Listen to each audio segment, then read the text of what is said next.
En la primera parte de Guía de Rosario Misteriosa, vimos cómo el inspector y el sabueso, guiados por un misterioso libro, encontraron una ciudad en Sudamérica llena de misterios sin resolver. Escapando del peligro, el inspector y el sabueso boyaron por el río y naufragaron en una isla solitaria.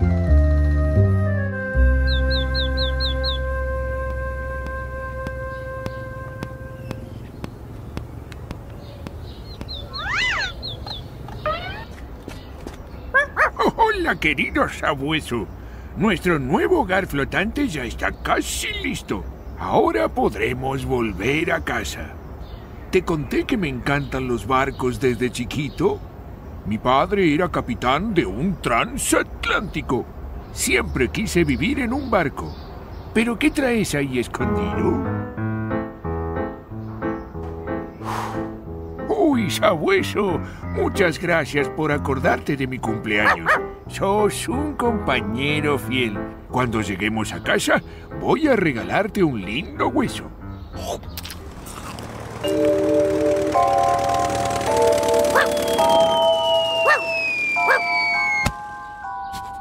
Mirá, sabueso, parece que alguien más se acordó de mi cumpleaños. Amigo bigotudo, aunque ya te hayas jubilado, aquí te envío un misterio para resolver.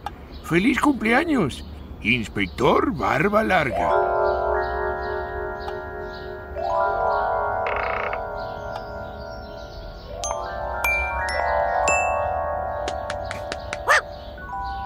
Muy bien hecho, fiel sabueso.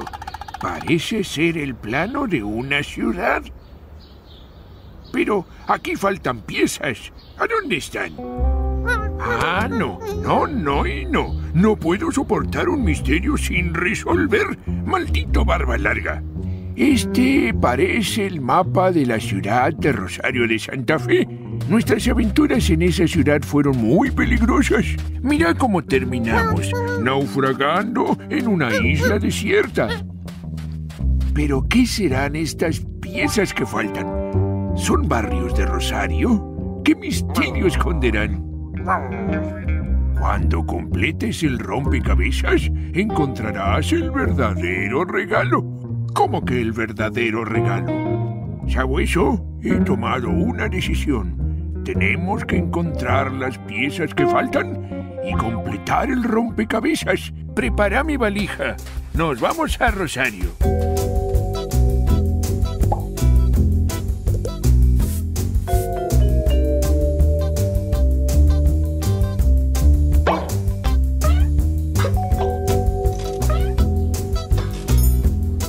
Ni se te ocurra dejarme abandonado en esta isla.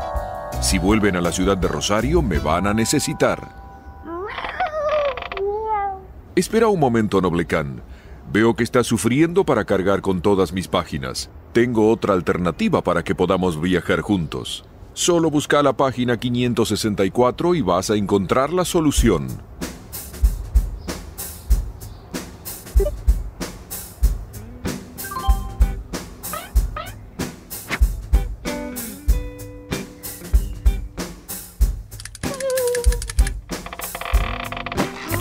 Pero mirá qué hermoso paisaje, sabueso. El río Paraná, después del Amazonas, es el río más grande de Sudamérica. El cauce del río tiene su origen en el sur de Brasil y se va nutriendo de cientos de ríos y arroyos a su paso. Este río tiene un ancho de 1100 metros a la altura del Monumento a la Bandera y una profundidad máxima de 13 metros. Esa profundidad máxima indica el límite entre las provincias de Santa Fe y Entre Ríos. Esta barranca, que comienza algunos kilómetros al norte de Rosario, termina en la ciudad de Buenos Aires, a la altura del Parque Lezama, donde el río Paraná ya se convierte en el Río de la Plata. La barranca varía entre 10 y 20 metros de altura sobre el nivel del río y está generada por el desgaste que produce el agua sobre la costa. Gracias a esta elevación, la ciudad de Rosario no es tan inundable. En el norte de la ciudad, estas barrancas se interrumpen para dejar lugar a las playas de la Florida. Sobre la costa hay ceibos y sauces. Estos árboles están habitados por muchos pajaritos como el martín pescador, el cardenal, la tacuarita y el chororó.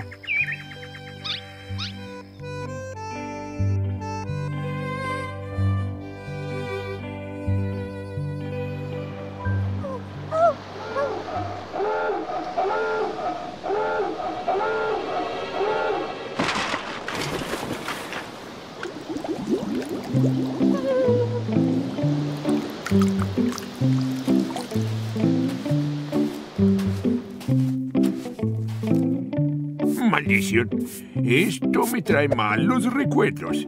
Cada vez que venimos a Rosario, terminamos en el agua. Buenos días, gentiles caballeros.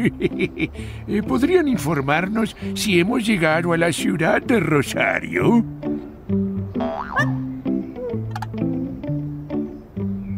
Mi fiel sabueso y yo hemos venido con una importante misión. Tenemos que encontrar las piezas que faltan para completar este misterioso rompecabezas. Querido inspector, tanto tiempo sin vernos. Veo que no puede estar mucho tiempo sin recurrir a mis conocimientos. Oh, creo que reconozco esa voz. Pero, ¿qué es este cachivache electrónico? Soy su viejo amigo, la guía de Rosario Misteriosa. Todo se actualiza en esta era tecnológica. Ahora tengo MP3, cámara de fotos y Wi-Fi. Usted, el noble sabueso y nuestros jóvenes amigos nativos efectivamente están pisando suelo rosarino. Solo hay un detalle importante. Faltan unos 200 años para que Rosario sea declarada ciudad. ¡Pero qué barbaridad! Recién llegamos y ya empiezan a pasar cosas raras. Si acabamos de chocarnos con los conquistadores españoles, quiero hablar con el fundador de Rosario. Querido inspector, lamento informarle que los conquistadores españoles fundaron entre mediados de 1500 y fines de 1600 ciudades como Santa Fe, Córdoba y Buenos Aires. Juan de Garay marchó por tierra desde Santa Fe hasta Buenos Aires. Iba a refundarla porque había sido abandonada por su fundador original, Pedro de Mendoza. Debido a los ataques de los habitantes originarios de estos territorios, pasó por estas tierras, pero no se le ocurrió fundar Rosario.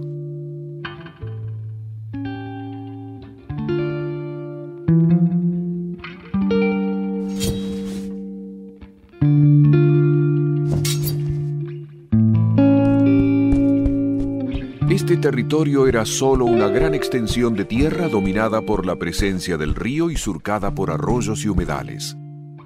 Se la conocía como Pago de los Arroyos.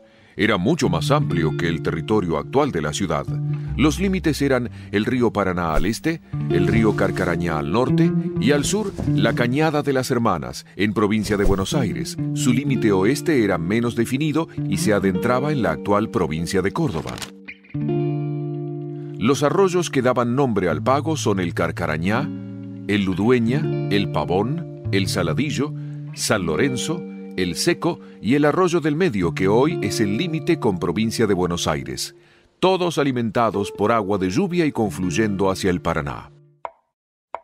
En 1689 el rey de España le regaló a un capitán de caballería llamado Luis Romero de Pineda un territorio que incluía la actual ciudad de Rosario y alrededores en pago por sus servicios. Pineda no se puso muy contento con el regalo, ya que en esta época este territorio era un paraje desolado y habitado por pueblos originarios poco amigables con los españoles. Igualmente fundó aquí la estancia de la Concepción del Pago de los Arroyos, que tenía el casco principal y la capilla a orillas del arroyo Saladillo. A la muerte de Pineda, sus dos hijas heredaron la estancia y la dividieron en dos. El punto de referencia para dividir el territorio fue este mismo árbol que usted ve aquí, conocido como el Árbol de la Cruz. En 1730, 40 años más tarde de la cesión de estos terrenos a Pineda, el gobernador del Río de la Plata creó el curato del Pago de los Arroyos. Curato significa lo mismo que parroquia. Esto implica que la zona ya contaba con la suficiente cantidad de cristianos. Esta parroquia se instaló en el mismo lugar que hoy ocupa la catedral. Sí, todo muy interesante. Pero yo tengo que encontrar los barrios que me faltan para completar el rompecabezas. Para encontrar los barrios, necesito que exista la ciudad. ¿Quién la va a fundar? ¿Este español Pineda? ¿Estos simpáticos nativos que nos acompañan? No es tan sencillo, inspector. Cuando los conquistadores españoles llegaron a estas tierras, se encontraron con varias naciones o tribus de pueblos originarios. Los que vivían en esta zona litoral eran nómades y las tribus se mezclaban entre sí. Timbúes, guaycurúes y querandíes también se mezclaron con los españoles. El resultado de esta mezcla fueron los mestizos que se convirtieron en los gauchos locales. La llegada de la inmigración sumó nueva sangre a estas mezclas. Las inmigraciones hicieron de Rosario una gran ciudad en pocos años. De 3.000 habitantes en 1851 a 91.000 en 1895. A los inmigrantes europeos que llegaron en los barcos se sumó la inmigración interna, cabezas de trabajadores criollos que venían a trabajar en el saladero. Luego, en 1930, cuando la inmigración europea decreció, hubo una inmigración sostenida desde otras provincias como Chaco, Corrientes, Santiago del Estero y Tucumán.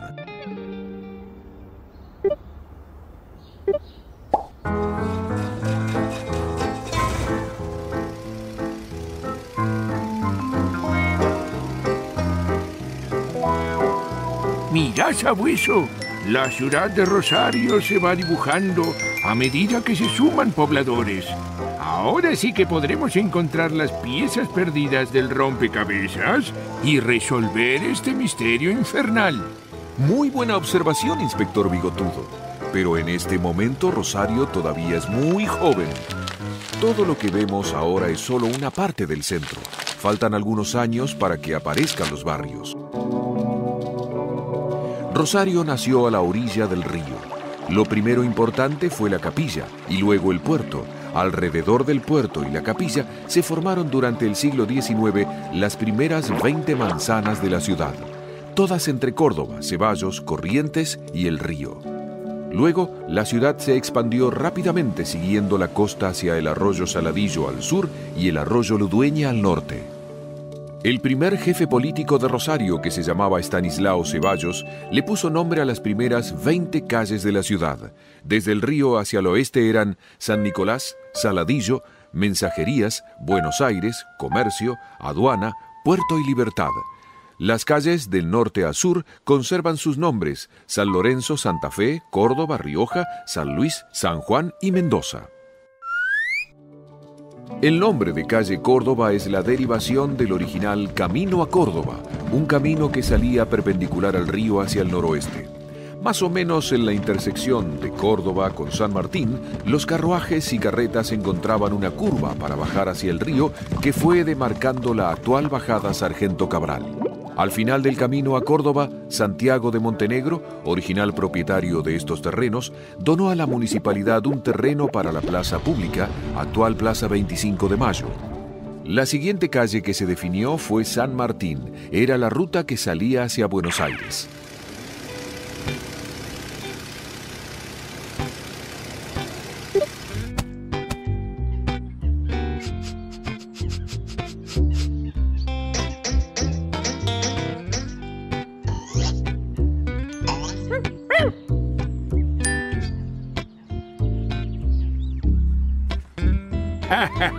Ahora me empieza a gustar la cosa.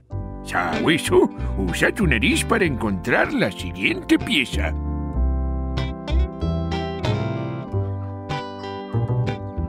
Pero, che, ¿a dónde se fue la ciudad? Estamos en pleno centro de Rosario, en la Plaza Sarmiento para más datos. Esta es la Laguna de Sánchez. Se trata de un ojo de agua con costas pantanosas que se extiende desde Mendoza hasta Rioja y de Corrientes hasta Mitre. No es muy grande, pero está rodeada de frondosa vegetación y fauna. Algunos vecinos se acercan aquí a cazar patos. Pero muy pronto la ciudad necesitará más espacio y esta laguna será secada y rellenada. Escuchame una cosa, librito, sábenlo todo. El mapa del rompecabezas es el de una metrópolis, una ciudad de más de 1 millón de ciudadanos. Ahora estamos apenas en una villa que no debe tener más de 3.000 habitantes. ¿Cómo querés que resuelva el misterio de las piezas que faltan? No se ponga ansioso, inspector. Ya verá cómo la ciudad y su población crecen rápidamente. Rosario será declarada ciudad el 5 de agosto de 1852. Para 1880 la ciudad ya avanzará hasta Boulevard Oroño y hasta Avenida Pellegrini, y en 1890 ya llegará hasta Ovidio Lagos. Simultáneamente, al norte y al sur, crecieron como pueblos separados Alberdi y Saladillo. Cuando la ciudad crezca hasta llegar al límite de los arroyos, comenzará a crecer hacia el oeste, poniéndose Panzón. Entonces, lo que ahora es el centro quedará hacia el este. ¿Comprende usted, inspector? Claro, claro. El centro está en el este. Por supuesto. No entiendo nada. Es muy sencillo. Los sucesivos gobiernos municipales intentarán diseñar las calles, parques y plazas de la ciudad. Pero la aparición de nuevas rutas, el ferrocarril y distintas fábricas e industrias generarán nuevos asentamientos en zonas más alejadas. Estos irán progresando y creciendo por cuenta propia hasta encontrarse con el centro. Cuando la ciudad se vuelve demasiado grande, la municipalidad deberá inventar la descentralización, pero esa es otra historia.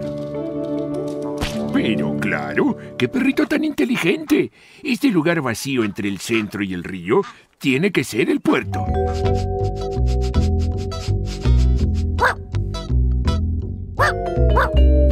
Sabueso, este es el mejor regalo de cumpleaños que me podías hacer.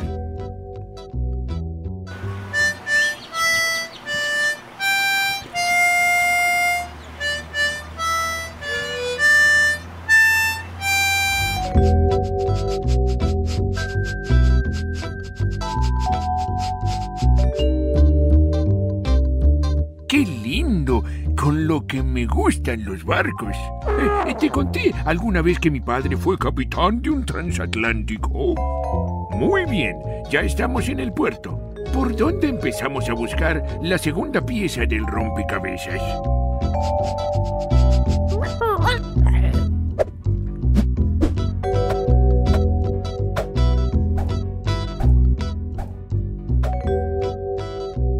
Desde la época colonial, las costas de Rosario y sus barrancas fueron un puerto natural para los barcos que bajaban con mercancías desde el Paraguay.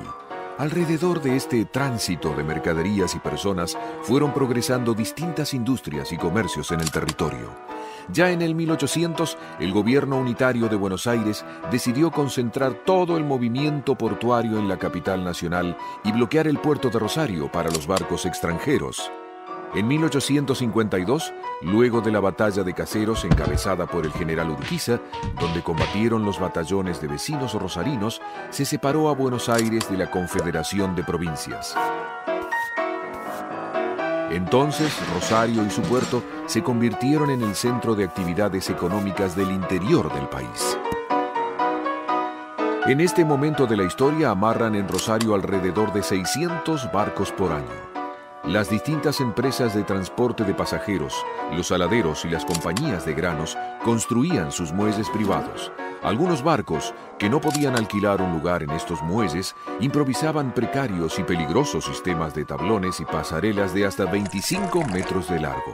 Los muelles más importantes fueron los llamados muelles gemelos, construidos por Aarón Castellanos, un empresario vinculado al transporte de inmigrantes que llegaban desde Europa. Para cada muelle se cavaron 3 grandes zanjas que formaban una U, con el cuarto lado en el río, que generaban una bahía con una gran isla cuadrada en el medio. Cada uno de estos muelles tenía capacidad para 15 barcos medianos. Alrededor de 1880, la instalación del ferrocarril facilitó el tránsito de las cosechas de granos y otras mercancías del campo al río y hacia el extranjero. Para esta época, la cantidad de barcos que llegaban por año a Rosario era de 7.000. Al Estado le interesaba construir un puerto oficial y una aduana. Así podrían controlar la entrada de productos importados y recaudar por medio de los impuestos.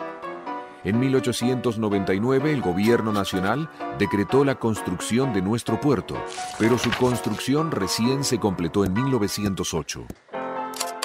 La administración del puerto se concedió a una empresa francesa.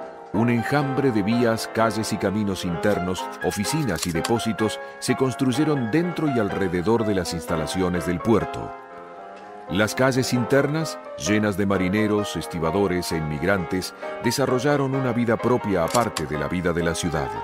El gran movimiento de mercaderías también determinó que se convirtiera en una zona vigilada a la que los ciudadanos comunes no pudieran acceder, perdiendo el contacto con el río en una franja importante de la costa que quedó escondido detrás de altos murallones, galpones y vagones. Así la ciudad permaneció separada del río por casi 100 años. Sí. Te agradezco mucho la información, pero yo estoy aquí para encontrar las piezas de mi rompecabezas. Ya que vos sabés tantas cosas, ¿no sabés dónde está?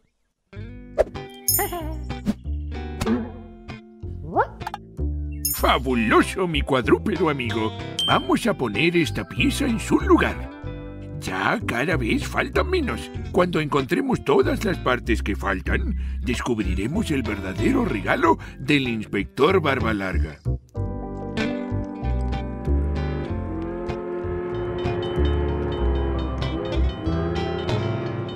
Vías, barreras, señales, desvíos.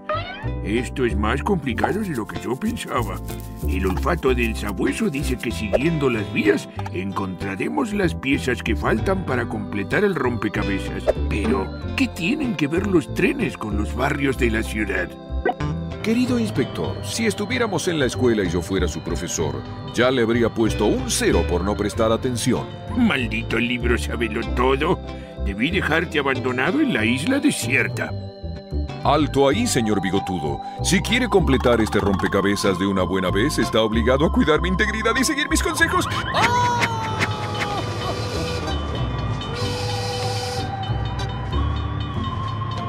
Pero qué inspector más desagradecido.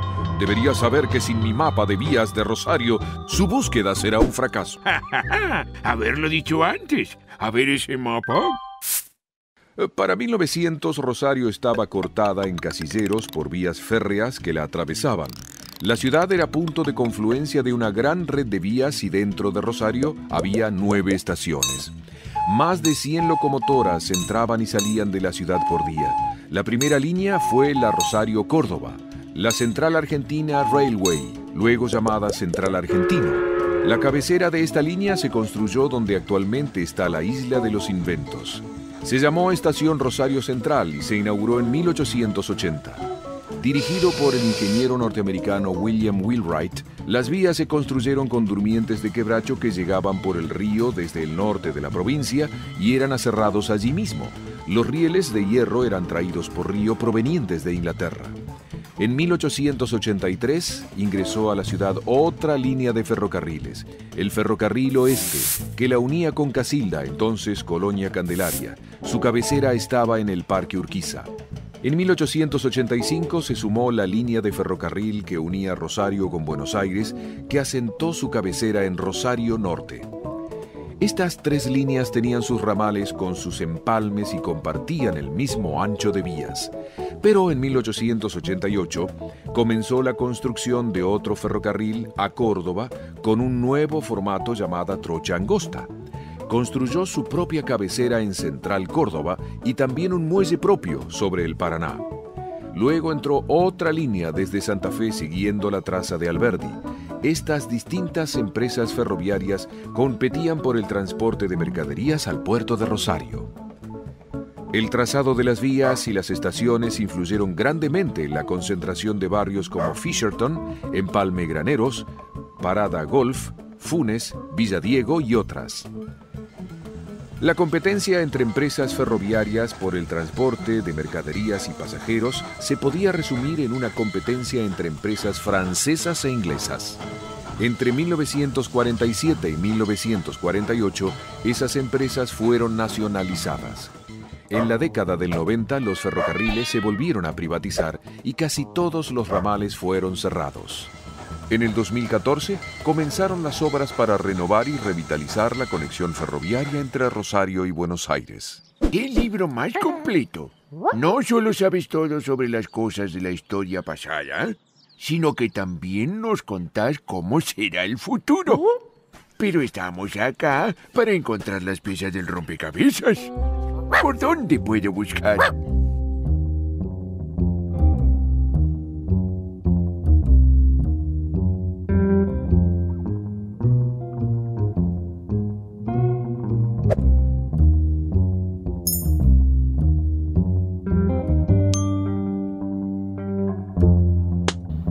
Ahorita esto es pan comido.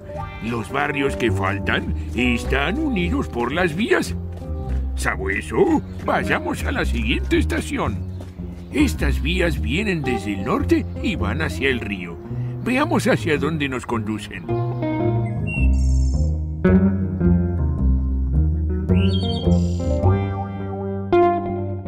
En este lugar tan grande no vamos a encontrar la pieza del rompecabezas sin ayuda de la guía. ¿Libro? Decime por dónde tengo que buscar. Las vías que ustedes vienen siguiendo provienen de Tucumán y fueron instaladas para conectar las plantaciones de caña de azúcar con la refinería y la salida de la producción hacia el extranjero por medio del río Paraná. La Refinería Argentina de Azúcar Sociedad Anónima se instaló en 1889 y le dio trabajo a aproximadamente 2.000 trabajadores. Funcionaban las 24 horas y ocupaba a hombres, mujeres y niños. Muchos de ellos inmigrantes que se instalaron en los alrededores de la refinería, generando un barrio obrero de casas humildes y ranchos. El barrio Refinería es uno de los más antiguos de Rosario y alberga también a los trabajadores de los talleres del Ferrocarril Central Argentino. En el caso de los trabajadores del ferrocarril inglés, la empresa construyó viviendas para su personal jerárquico y para sus obreros especializados. Estas se caracterizaban por su diseño arquitectónico inglés típico, que aún se conservan y pueden observarse en el Parque Scalabrini Ortiz, entre Avenida Alberdi y Avenida Central Argentino. ¿Cuánto trabajo? ¿De solo pensarlo? Me canso. Por favor, Sabueso, poneme 2 cucharadas de azúcar.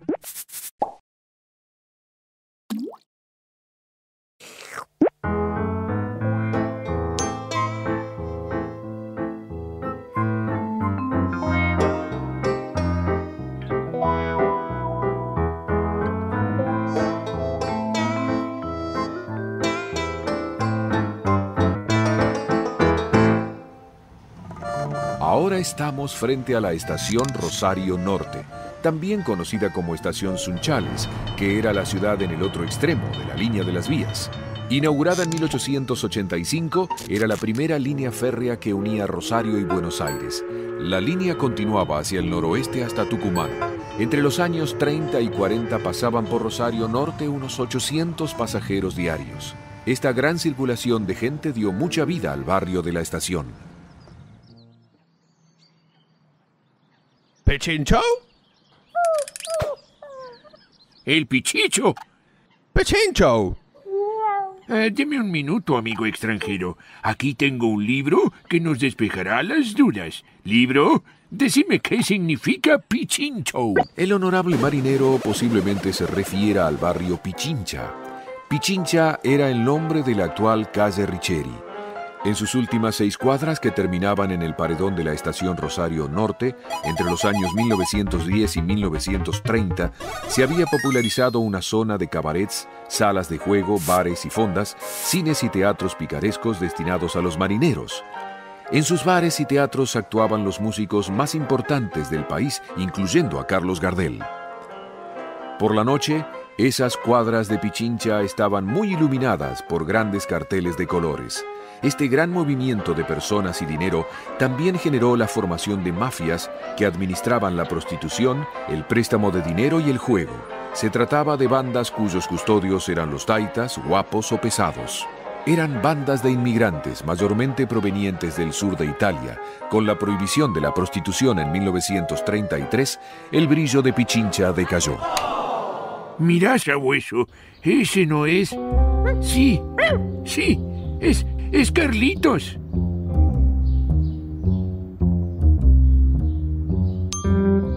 Gracias, maestro. Yo siempre digo que cada día canta mejor. ¡Qué buen regalo de cumpleaños! Muy bien, sabueso. Ya casi terminamos el desafío. Vamos a la estación siguiente.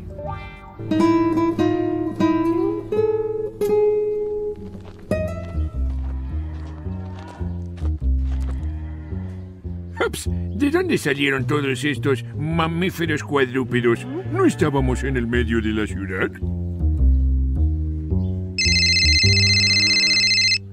Maldito libro sábelo todo. ¿Te crees que no puedo resolver un misterio por mí mismo?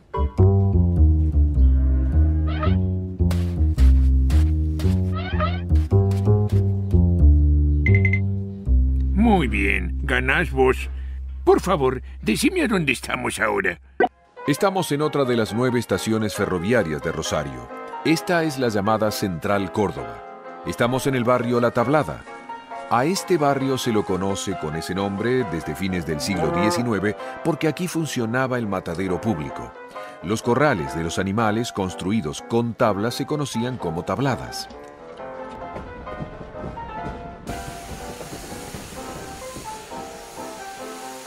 Las vías del ferrocarril demarcaron el límite norte del barrio.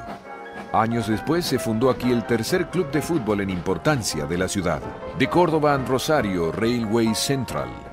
El matadero se desplazó en 1930 hacia el sur y su lugar lo ocupó por muchos años un basurero. Esto generó el nombre de La Basurita.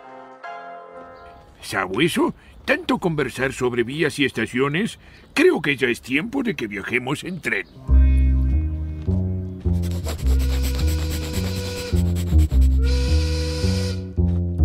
Veamos si estas vías nos llevan a encontrar una nueva pieza del rompecabezas.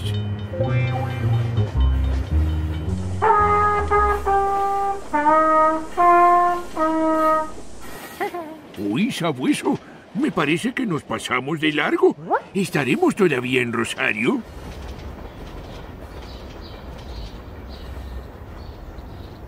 En 1888, el Ferrocarril Central Anglo-Argentino erigió un pequeño pueblo de chalets para sus muchos empleados ingleses y norteamericanos. Se lo nombró con el apellido de quien entonces presidía la empresa, Henry Fisher, más la terminación Town, que en inglés quiere decir pueblo. Fisher Town luego se simplificó en Fisherton.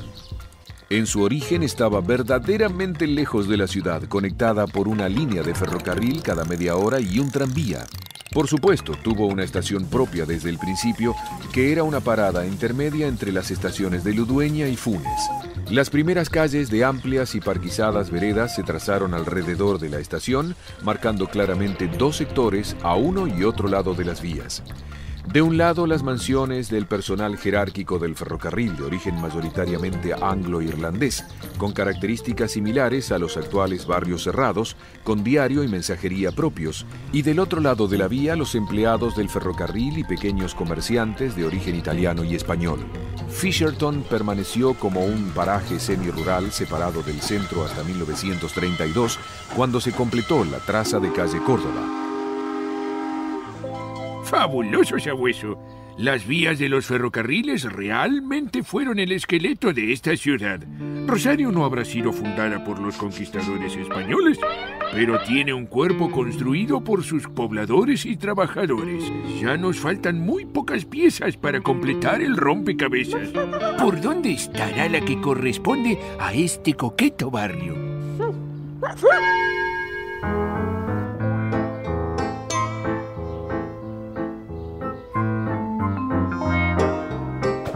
Solo nos faltan 5 piezas para completar el rompecabezas. No puedo esperar para descubrir el regalo verdadero que el inspector Barba Larga dijo que encontraremos al completar el desafío. ¿Qué me estás mostrando, Noblecán? ¿Este frontispicio estilo Art Nouveau? Por supuesto. Si subimos a un punto elevado, podremos observar mejor por dónde seguir buscando. Querido perrito, lamentablemente tengo que reconocer que es un buen momento para pedirle ayuda a la guía. Me alegro mucho, inspector, que reconozca quién es el que manda en esta aventura. Si usted fuera un buen alumno y prestara atención a lo que le he contado hasta ahora, recordaría que estas chimeneas jugaron un papel muy importante en el crecimiento de la ciudad. Desde la época de la colonia, la misma barranca del río proveía la materia prima para la primera industria local, la alfarería. Desde 1700 se fabricaban tejas, baldosas, ladrillos y piezas de loza. También desde el siglo XVIII existían talleres de carpintería que aprovechaban la madera que, transportada por el río, llegaba desde el norte de Santa Fe. En estos talleres se construían aberturas de madera y se reparaban los barcos que llegaban al puerto. Con la llegada del ferrocarril en 1860, se instaló en Rosario una gran fundición que se dedicó a la fabricación de máquinas de vapor. Por tratarse de una zona mayormente cerealista, fue necesario el desarrollo de talleres textiles para la fabricación de bolsas de arpillera para los granos y talleres metalúrgicos que se dedicaban a fabricar artículos para el campo, alambre de púas, arados y molinos. Estas industrias se sumaron a la refinería de azúcar y a la maltería, generando una gran demanda de mano de obra. Esto atrajo a grandes cantidades de inmigrantes. Los inmigrantes demandaron la construcción de viviendas y eso alimentó mucho la industria de la construcción. A partir de 1880, la demanda de la construcción determinó la incorporación de máquinas de vapor a la industria de la cerámica y la metalmecánica. Ah, qué interesante. Y decime una cosita, librito. ¿Todo esto qué tiene que ver con mi rompecabezas? Claro, sabueso. Lo que la guía quiere decir es que la próxima pieza debe estar en una de esas chimeneas. Decime, guía, ¿está lo que yo busco en esas 3 chimeneas que se ven hacia el sur? Buena pregunta, inspector. Esas 3 chimeneas pertenecieron a la gran empresa siderúrgica Acindar, que se instaló en la zona suroeste de Rosario en 1942. Durante la Segunda Guerra Mundial, todo el acero se destinaba a maquinaria bélica y armas. La instalación de una industria metalúrgica en Rosario la posicionó como una de las ciudades industriales más importantes del país. Durante 3 décadas produjo millones de toneladas de acero y generó valiosas fuentes de trabajo y lazos de sociabilidad entre sus obreros, que fueron 453 en un principio y hacia 1954 superaban los 2.200. En 1947, el presidente Perón propuso el proyecto de un corredor industrial paralelo al río Paraná que uniera Rosario con San Nicolás. En 1950, Eva Perón firmó la cesión de terrenos fiscales a la Cooperativa de Consumo y Viviendas del personal de Acindar, que permitió la construcción del barrio que aún hoy lleva su nombre. En 1977 comenzó el traslado de la metalúrgica a la planta de Villa Constitución. La planta de Acindar en Rosario cerró a principios de los años 80. Hoy solo quedan sus 3 solitarias chimeneas como testigos de su historia. Entonces, quizás deberé buscar en esas chimeneas junto al arroyo Saladillo. Ah, estas son las chimeneas del frigorífico Swift. Cuando esta empresa inglesa se instaló en 1924, el barrio de Saladillo era una zona de quintas muy alejada del centro de Rosario. Esta zona de Rosario reunía las condiciones necesarias de campo para corrales y pasturas de ganado y la proximidad del río para el transporte de la producción. Los coquetos residentes de esta aldea sur vieron a su barrio de grandes mansiones y jardines convertirse en un barrio obrero. Algunos se mudaron a la zona de Alberdi y La Florida en el norte. Mi bella naricita me dice que en el barrio de Saladillo vamos a encontrar la próxima pieza del rompecabezas. ¿Cómo podremos llegar hasta allí? Es muy lejos para ir a pie.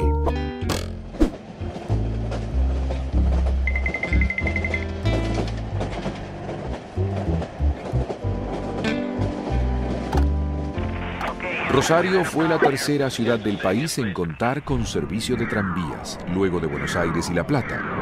El primer tramo del tranvía en Rosario, que comenzó a funcionar en 1872, unía la Plaza López con el puerto.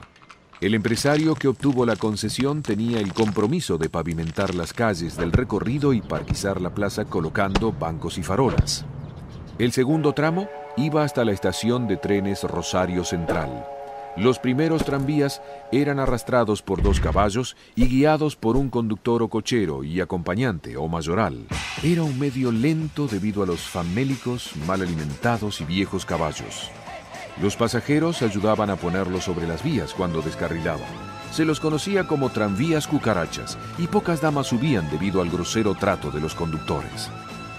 En 1886, un empresario norteamericano conocido como Mr. Ross inauguró la segunda empresa de tranvías con cabecera en la estación Rosario Norte.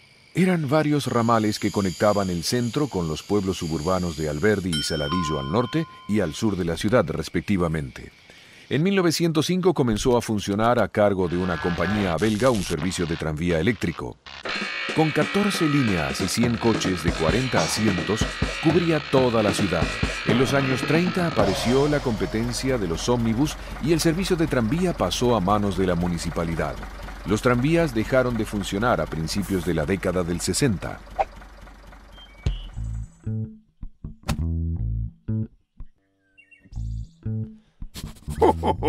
¡Qué hermoso barrio, sabueso!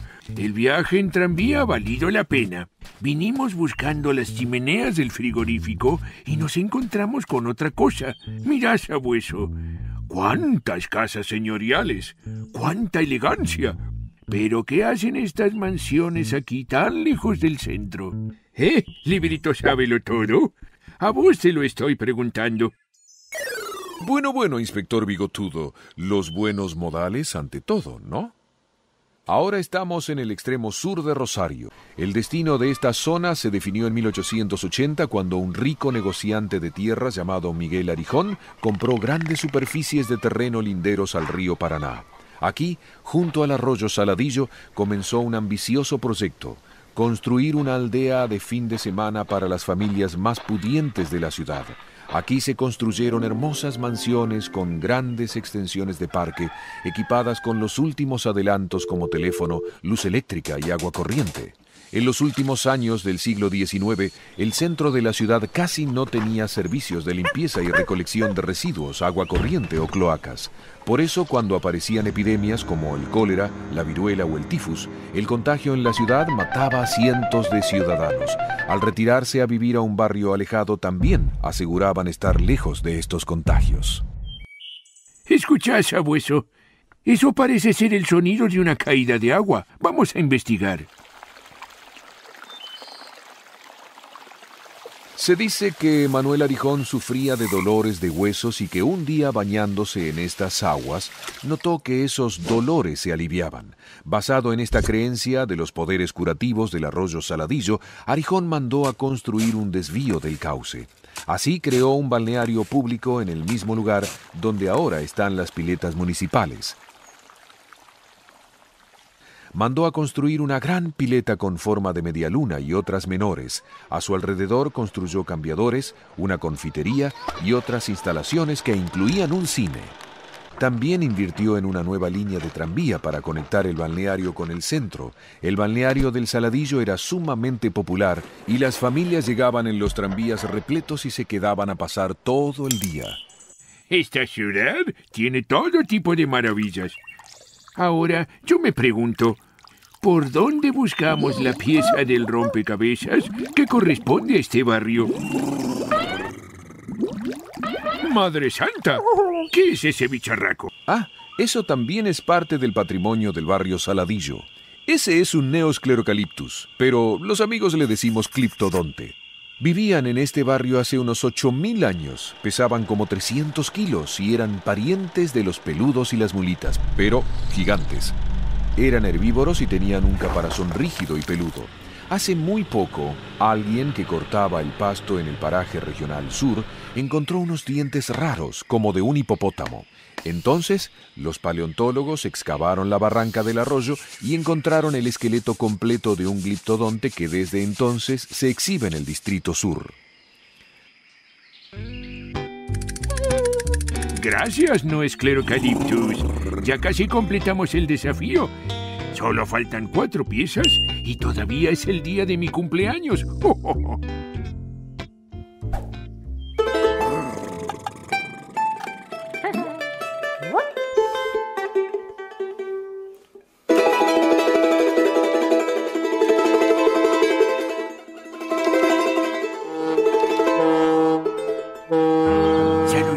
Saludá, sabueso, que esos deben ser turistas que vienen a conocer Rosario.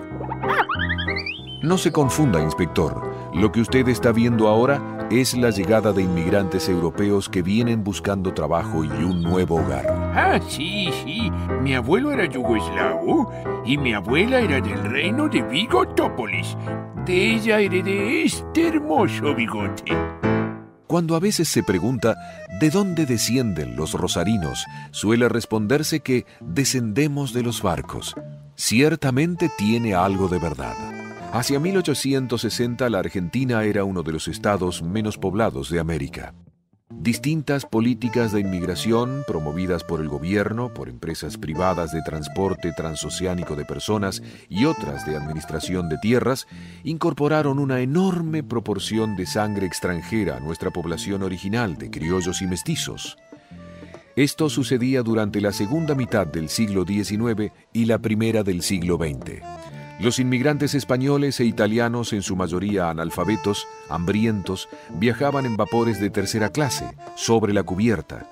Llegaron a Rosario por el río Paraná. Se hospedaban por un tiempo en el asilo de inmigrantes en la calle Urquiza número 22. En ese mismo sitio se construyó posteriormente el primer edificio de la aduana. Parecía una fortificación. Fue demolida en la década del 30 para construirse el que actualmente conocemos, inaugurado en 1937.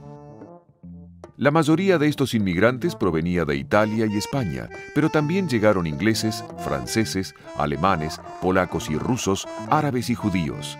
Estos recién llegados eran ofrecidos por las compañías inmigratorias a fábricas o talleres y eran trasladados gratuitamente con su equipaje y sus herramientas dentro del territorio nacional. Algunos inmigrantes trajeron desde Europa la experiencia de la creación de sindicatos de trabajadores. Semejante explosión migratoria iba a dar origen a un nuevo tipo de viviendas colectivas para gentes de bajos recursos, los conventillos. Hacia 1900, 1 de cada 4 rosarinos vivía en un conventillo. El aluvión de inmigrantes y la pobreza hizo que gran parte de la población terminara hacinada en estas viviendas colectivas que básicamente eran viejas casas señoriales abandonadas o nuevas construcciones de madera y chapa destinadas a este fin. Cada cuarto era ocupado por una familia completa, hasta 6 o 7 personas, sumando hasta 300 habitantes por conventillo que compartían los patios, la cocina y los baños. A principios del siglo XX había en la ciudad unos 1.200 conventillos. El más grande de todos, y el peor, estaba en el barrio Refinería. Pertenecía al mismo Manuel Arijón, que había diseñado la coqueta aldea de Saladillo al sur de la ciudad. Tenía 95 piezas y vivían 369 personas compartiendo un solo baño. En esa época otros conventillos se destacaban en Rosario y con sus reglas propias de funcionamiento constituyeron una subcultura propia. Los 400 cuartos, ese era el nombre de uno de los más grandes conventillos del barrio Refinería. 350 personas, entre turcos, japoneses, italianos, sirios y españoles, debían pujar no solo por su espacio, sino por una de las 4 letrinas y la única canilla. El Atrevido, otro de los grandes inquilinatos propiedad del que había sido jefe político de Rosario, don Mario Silvetti, le pisaba los talones al primero. Los precios de las habitaciones eran de entre 25 y 30 pesos. Otros, como el Rápido, el de Bachicha, el de Jamalá, cuyo dueño era José Jamal, formaban una intrincada red entre almacenes, bodegones, prostíbulos clandestinos y refugios de malvivientes. Era frecuente la pelea a cuchillo, donde prevalecían códigos, silencios, compadrazgos y cofradías. Mirá, sabueso, en esta hermosa feria conviven tantísimas colectividades de inmigrantes. Por lo que veo, luego se sumaron a la población de Rosario inmigrantes de países limítrofes y de otras provincias. Este encuentro de culturas y de comidas, querido perrito, es una maravilla. Pero no estamos en esta ciudad para comer. Vamos a buscar la pieza que corresponde. Según la historia que nos contó la guía, creo que la encontraremos en la aduana.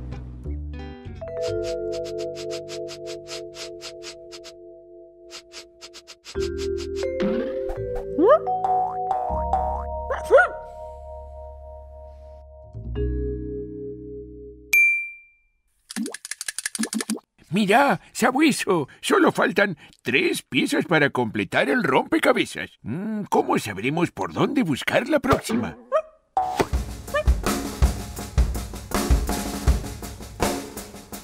¡Hey, Pichincho! ¿Nos devuelves el bol?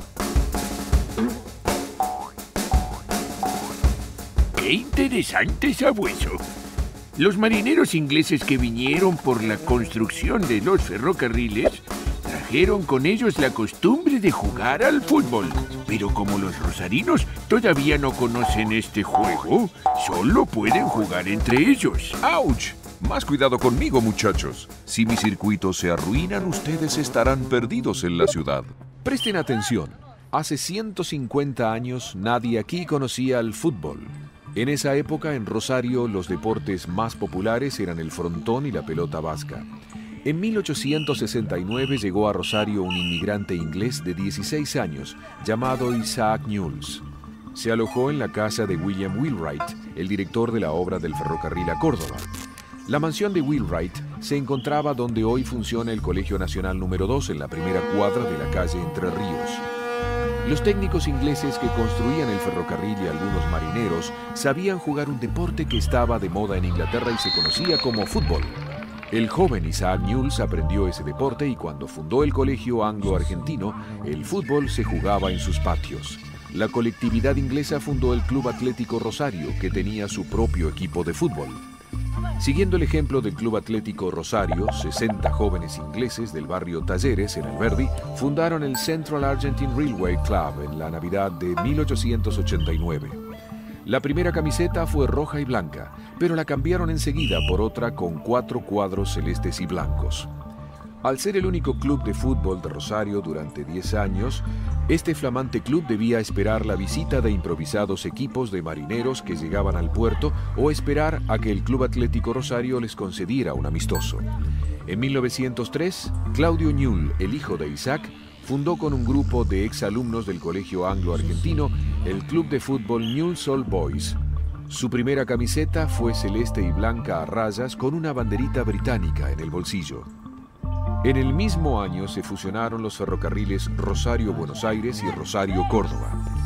Eso trajo a la ciudad a muchos trabajadores criollos del Gran Buenos Aires que coparon el Central Argentine Railway Club y consiguieron que se aboliera la cláusula que solo permitía socios ingleses.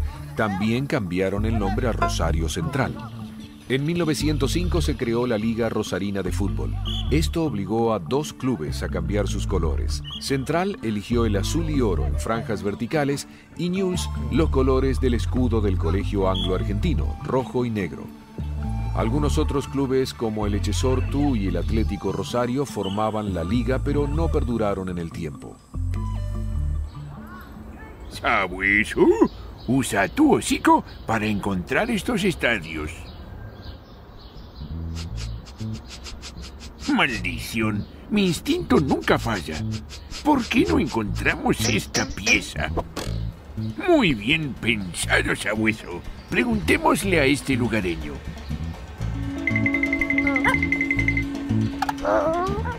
Óigame, buen hombre. Por casualidad, ¿usted no vio una piecita de madera perdida por acá? Muy bien, sabueso. Entonces deberemos probar en el otro club.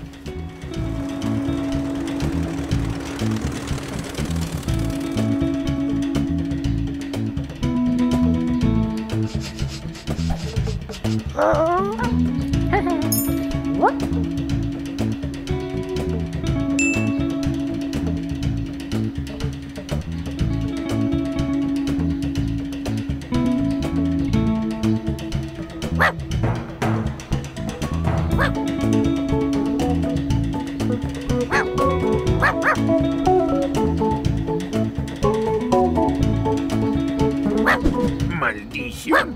Estamos extraviados, sabueso. Vamos a ese mirador elevado a ver si descubrimos por dónde seguir. Alrededor de 1860, los que hoy son el Boulevard Oroño y la Avenida Pellegrini eran las afueras de la ciudad. Desde 1868 existió un proyecto de crear 2 bulevares ajardinados en esas trazas que ya contenían bellas mansiones. Oroño iba a llamarse Boulevard Santafesino y Pellegrini Boulevard Argentino. De estos dos, solo el Boulevard Santafesino consiguió ser construido con su diseño de veredas centrales parquizadas. En la intersección de esas 2 calles se constituyeron 4 plazoletas que se llamaron Independencia. Para 1880, los límites del centro de la ciudad ya habían alcanzado al Boulevard Santafesino. Para 1890 ya llegaban hasta Ovidio Lagos.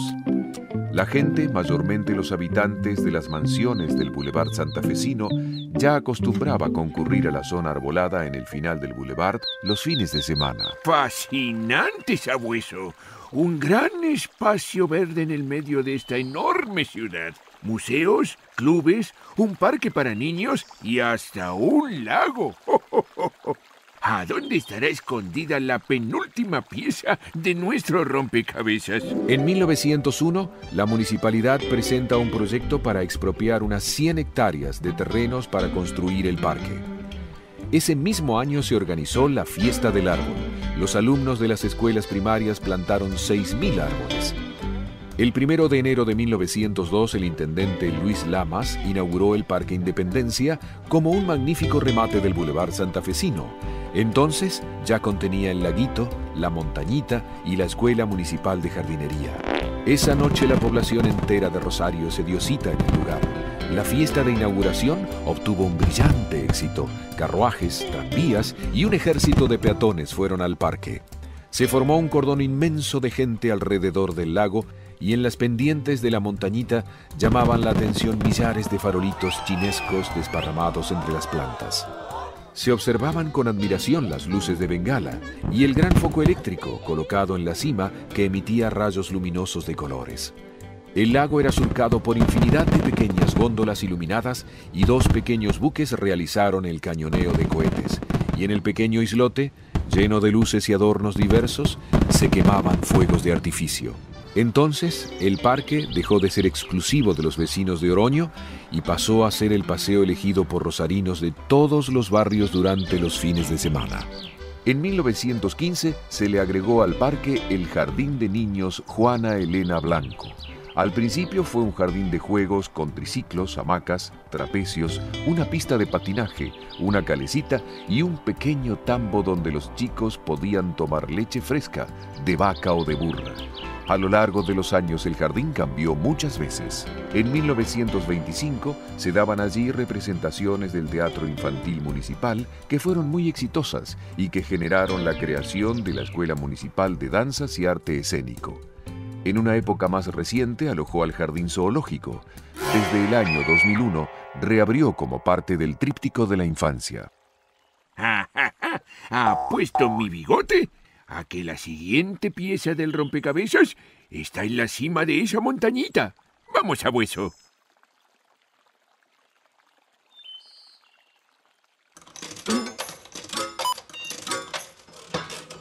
Fíjese bien, inspector. Ese grupo de casitas, todas iguales, con 2 plantas, con un jardincito enrejado al frente, es otra de las particularidades de esta ciudad del barrio Parque. Fue diseñado y construido a fines de los años 20 por el Banco Edificador de Rosario y actualmente se conservan casi sin alteraciones, dándole a esa parte de la ciudad un paisaje muy característico. Este mismo banco que tenía entre sus arquitectos a Hilarión Hernández Larguía financió otros grupos habitacionales en distintas zonas de la ciudad que hoy todavía se distinguen en medio del tejido urbano.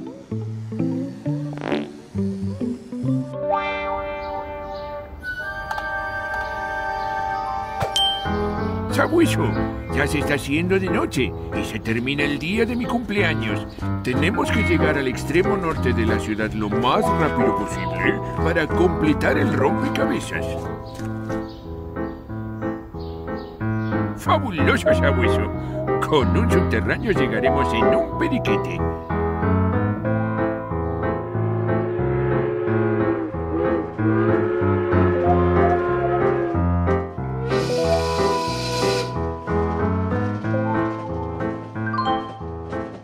Ya desde mediados de los años 50 se hablaba de la necesidad y la comodidad de construir un subterráneo en Rosario. Se planearon 3 ramales que unirían el norte, el sur y el oeste con el centro. El trazado del ramal sur descendía bajo la calle Entre Ríos y luego bajo la avenida San Martín. La línea oeste bajo la calle Mendoza y la norte bajo la avenida Alberdi con terminal en La Florida. Este moderno servicio permitiría a los rosarinos atravesar de punta a punta la ciudad en solo 20 minutos, evitando el tránsito. Lamentablemente, por distintos factores económicos y urbanísticos, el subterráneo rosarino nunca se llegó a construir.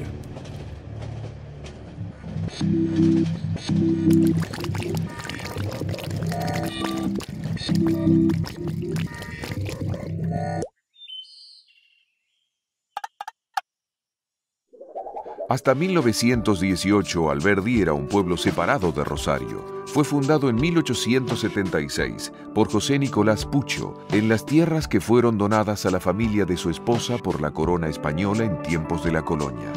El límite sur de Alberdi era el arroyo Ludueña, que era cruzado por un puente ferroviario y era también el final de la línea del servicio de tranvías. De la misma manera que Manuel Arijón fundó el barrio Saladillo, loteando sus terrenos en el límite sur de la ciudad, Pucho loteó sus terrenos destinándolos a una zona residencial de grandes mansiones separadas entre sí por grandes parques. Pucho le regaló a su amigo, el político y escritor Juan Bautista Alberdi, una manzana de ese barrio junto a la Plaza Santos Dumont. De allí, el pueblo tomó su nombre. El pueblo pronto se convirtió en el lugar elegido por las familias adineradas para levantar sus mansiones en las cuales se refugiaban durante el sofocante verano. El trazado moderno es endamero, con lotes espaciosos y jardines que le dan a Alberdi una atmósfera singular. Muchos clubes en la costa del Paraná son frecuentados por yachtsmen y otros deportistas. Cuenta con bellísimos palacios construidos a principios del siglo XX. Uno de sus emblemas es la denominada Villa Hortensia, originalmente residencia de la familia Pucho Alvarado, luego de los Echesortu y finalmente de los Ruillón. En 1989 se le declara Monumento Histórico Nacional, decreto número 325 del 89, desapareciendo así la posibilidad cierta de su demolición o derrumbe, y desde 1996 es sede del Distrito Norte de la Municipalidad de Rosario. Villa Hortensia corona la plaza de Alberdi, desde la que nace la Bajada Pucho, nombrada así en honor al fundador del pueblo Alberdi. La bajada desemboca en el río Paraná y nos conduce hacia la popular playa La Florida.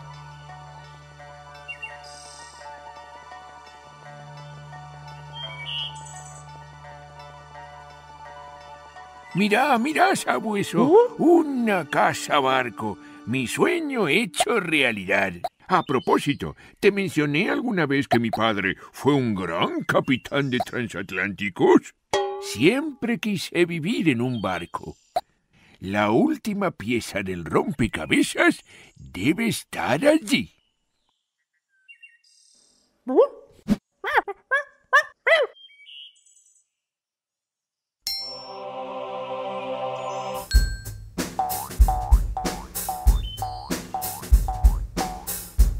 Querido inspector bigotudo, por haber completado el desafío te has ganado el regalo mayor. Como siempre quisiste vivir en un barco, porque tu padre fue un capitán de transatlántico, aquí te regalo las llaves de esta hermosa casa barco, para que puedas ver el río todos los días y disfrutar de tu jubilación viajando con la imaginación. Con cariño, el inspector Barba Larga.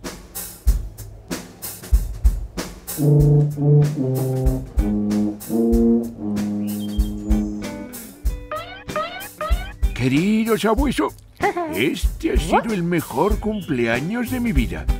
Naufragamos en el río Paraná, nos enfrentamos a peligrosos nativos, viajamos en tren, en tranvía, en subte, nos bañamos en aguas curativas y conocimos a Carlitos Gardel.